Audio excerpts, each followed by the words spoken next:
To welcome you now to the conference. We've been welcomed to this beautiful country, now we're being welcomed to the conference, and we're joined by the Equally Well Alliance co-chairs. Dave Peters is a lived experience advocate and leader. He's been co-chair of the Equally Well Alliance for the past 7 years. Thank you so much. Associate Professor John Allan is the former Executive Director of Mental Health, Alcohol and Other Drugs branch with Queensland Health, and he was also Chief Psychiatrist in Queensland and New South Wales. Welcome, John Allan. Lovely to have you both here. Thank you.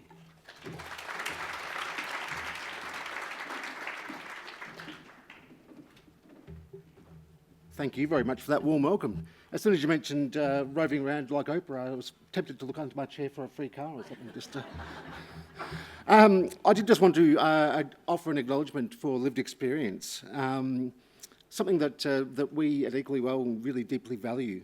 We deeply value the insight, the wisdom and expertise, and such that is offered generously by our lived experience attendees, contributors, supporters, all of us now allied together to help share and shape a system that will hopefully meet our needs more equally and equitably in the future.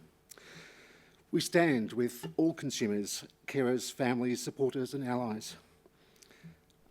We understand that people with lived experience are often living with marginalisation, discrimination and denial of human rights, but still are willing to and able to speak out for positive change.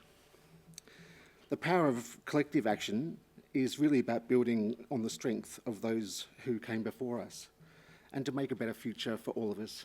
So thank you. Now, as one of my other hats, as one of the joint co-chairs of the Equally Well Alliance, I'm really glad to see you all here today and for the people streaming online.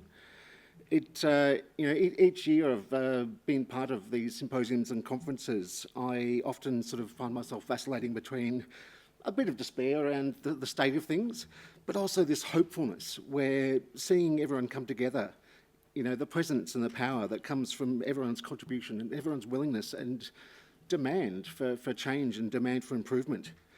That's what helps remind me that everyone's really working so hard to build and improve upon a system that has often done some grievous sort of injustice. So rightfully, we're calling for a fairer and more equal health system that's better able to meet us where we're at. And, we're extending our support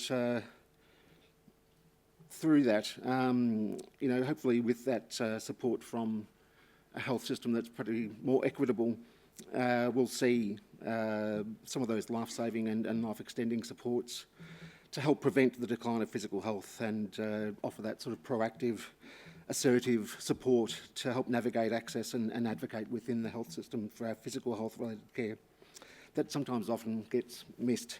But thank you all so much for being here and for watching online, for caring as much as you do. It's really your work and your contribution, your willingness to call for change that gives me hope and makes me really glad to see you all. So welcome. John. Thank you. Thank you. He's Dave, I'm John. It's very great to be here on the land of the Kaurna people as well, and I want to pay my respects to elders past, present and emerging. Thank you for coming. How many people here, is their first time at an Equally Well conference? Oh, wow. Oh my goodness. Welcome. Oh, welcome. Well, I'm going to spend a long time talking to you then. But just a couple of brief things. One is thank you very much to Adam for the welcome to country as well, and also for Natasha for using that word passion very early on, because that's what we're here about. We're here about a passion. The Equally Well movement began in Australia. We started to think about this thing about 13 years ago when I was working in New South Wales, and we got people together. And we were very lucky to have a time 10 years ago when we were supported by the National Mental Health Commission to do the consensus statement on physical health and mental illness. And that's a guiding document being adopted as government policy. And that's really helpful and really good. And one of the things that we did out of that was to form an alliance. So the alliance that's Equally Well has got over 100 partners. How many partners have we got, Russell? 110. And that's governments, services, but also NGOs, community organisations, lived experience organisations, carer organisations and individuals as well, who are all signed up to the message. And the message is about why should this inequality continue when we know so much about it and we want to change that. When we started it, someone said to me, you know, if this, we talked about the life expectancy gap for people, and at that time it was like 15 to 20 years for people with serious mental illness, somewhat similar to Indigenous health. And someone said to me, you know, if this was any other disease, it would be a scandal. But because it's mental health and its associated things, drug and alcohol and others, it wasn't the scandal that it should be. And our task is to make that scandal known and to make it happen. We use the collective impact model. You're here to learn, to give us ideas as well, but to take the message out and do this stuff. So I do feel quite inspired by seeing so many people and other people online who get to raise their hands.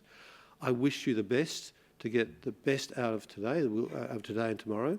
We'll get the best when you participate and when you bring up ideas. And others will talk about some of the work we got out of last year's conference about the call to action, and you're going to speak about that, I think, Russell. So, you know, it's great that you join us, and thank you so much for coming. We really look forward to the next 2 days, so thank you.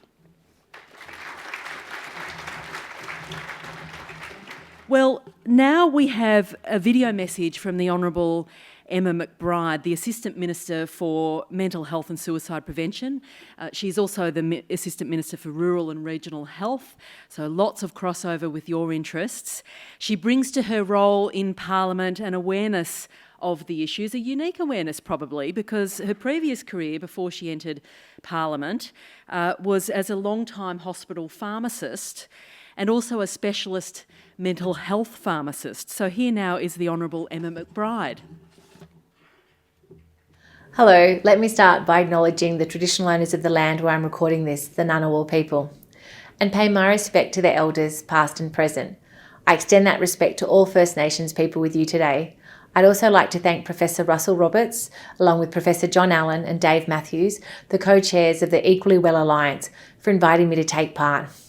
This conference is an opportunity to come together and showcase the important work across the sector to improve the physical health of people living with mental illness in Australia.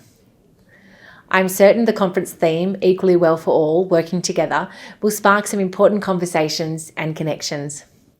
The physical health of people living with mental illness has been a priority of mine for nearly 20 years, since I first began work as a specialist mental health pharmacist in 2006 and saw firsthand the impact of mental ill health and its treatment, including medications and their cardiometabolic side effects.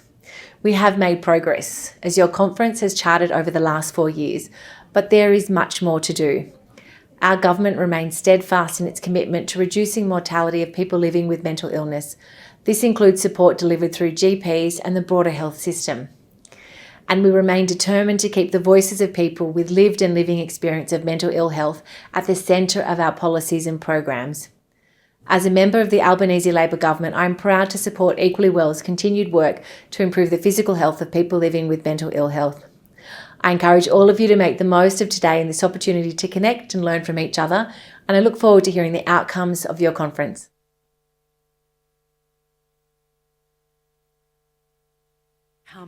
And thank you to the Assistant Minister. And interesting that she is a specialist mental health pharmacist. I'm looking forward to hearing from the Pharmacy Guild today as well. And I'll tell you a little bit later about some free health checks that they're offering as well at their stand today. So you might want to take advantage of that. Why not?